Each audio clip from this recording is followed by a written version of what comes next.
On file en cuisine avec vous, Alban Texera. Bonjour Alban. Bonjour Jacques, bonjour à tous. Et on va dans le Gard aujourd'hui à Saint-Hilaire d'Ozian retrouver le chef Denis Martin, une étoile au guide Michelin avec son restaurant La Belle Vie. Bonjour chef. Bonjour à vous deux. Bonjour. Alors, vous êtes fan de produits de la mer, chef, et aujourd'hui vous voulez nous mettre en avant un poisson, le roi des poissons selon vous, le thon rouge. En quoi le thon rouge est exceptionnel à vos yeux ? Ah là là, il est exceptionnel de par même sa présence. En fait, on va commencer comme ça. Quand on a la chance de pouvoir aller le pêcher, par exemple à la canne, ne serait-ce que de le voir arriver, de voir ce que ça comporte aussi, de pêcher un thon rouge, c'est souvent apparenté à un petit combat quand même.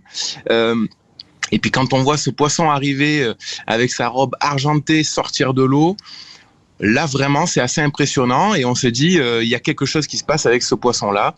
Il a presque une valeur un peu mystique par les pêcheurs aussi. C'est vraiment quelque chose de très particulier, le thon rouge, au-delà de la simple nourriture qu'on pourrait dire à manger. Le thon, il est connu de tous dans nos assiettes. Le thon rouge, est-ce qu'on a l'habitude de le manger pour les personnes un peu novices qui mangent habituellement du thon? Est-ce que c'est le thon qu'on mange d'habitude ou pas du tout? Alors, souvent non, parce qu'en fait, le thon rouge, quand même, a un prix assez important. Donc, très souvent, ça va être du thon albacore qu'on peut trouver, des thons un peu moins chers qui sont aussi bons, mais en fait, rien à voir avec le thon rouge. Donc, c'est vrai que si on a la chance de pouvoir avoir un poissonnier à côté de chez soi qui fait du thon rouge, alors si en plus il est méditerranéen, alors là, on a le combo parfait.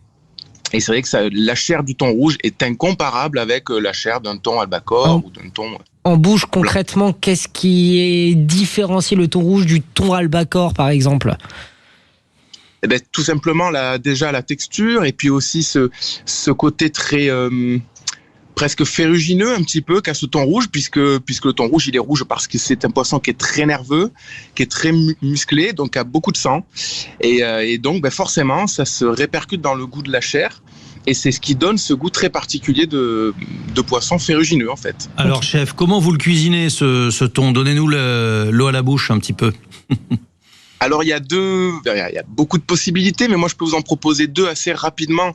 La première, ça va être finalement sur le cru mariné. Donc, quand on a la chance d'avoir un poisson d'une fraîcheur évidemment exceptionnelle, des fines tranches de thon rouge cru qu'on va juste mariner avec une très bonne huile d'olive, un filet de jus de citron, quelques cébettes et quelques olives, et évidemment un peu de sel et de piment, ça suffit.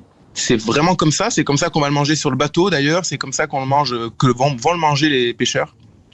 Et après, si on veut rentrer un peu dans une recette un peu plus gastronomique ou en tout cas plus travaillée, moi j'aimerais bien vous orienter sur plutôt l'idée d'une sauce qui va accompagner ce thon rouge, donc un thon rouge qu'on va pouvoir snacker, mais évidemment pas trop, parce que sinon le thon rouge c'est sec, je ne sais pas si vous le savez. Mais oui. Une petite précision sur la cuisson, c'est quoi la cuisson idéale, justement snacker, ça veut dire quoi ?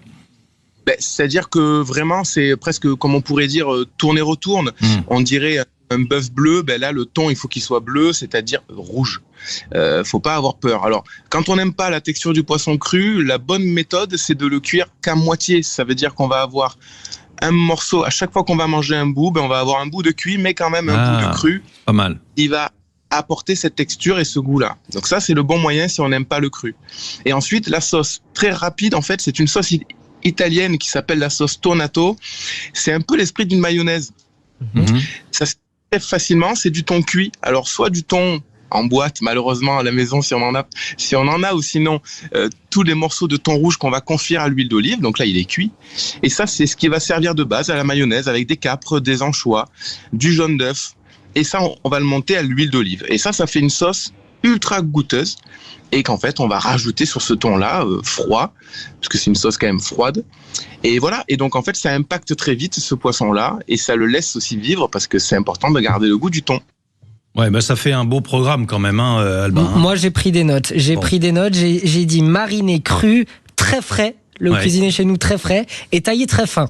C'est ça que j'ai noté. Et sans sauce soja, il a parlé d'une sauce tranquille, huile d'olive et cébettes. Voilà. Voilà, c'est ça. Donc, vous l'avez noté chez vous ? la simplicité pour le thon rouge.